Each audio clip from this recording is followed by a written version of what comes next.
Une jeune femme noue les fils d'un rideau en laine à l'entrée du Fab Lab de Corté, plus connu pour promouvoir les nouvelles technologies. Mais on parle encore d'avenir, celui de la laine corse, matériau noble mais rustique, que la designeuse parisienne Lou Legnac aimerait remettre au goût du jour.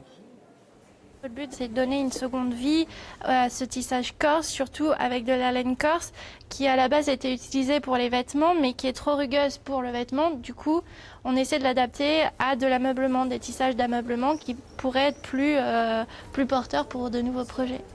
J'aime bien, moi, quand on garde la jourée en bas, je trouve que ça donne un peu de finesse au rideau. Lou Legnac apporte un regard neuf à la tisserande qui a tenté de reprendre la Nagours et qui pense effectivement aujourd'hui plus à la décoration. On peut aller, oui, sur du tapis, sur du rideau qu'on est en train de faire, des abat-jours. On peut faire de la déco pour de la déco aussi, des tentures murales, pourquoi pas. Mais effectivement, on peut recouvrir des meubles.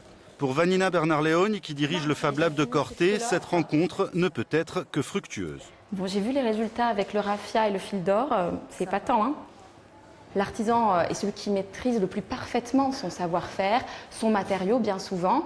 Donc c'est un expert et en Corse on a la chance d'en avoir. En revanche, du coup, le designer, lui, il peut apporter la dynamique un petit peu justement de nouveaux marchés, de nouvelles esthétiques. Et en fait, je crois que c'est une association très forte.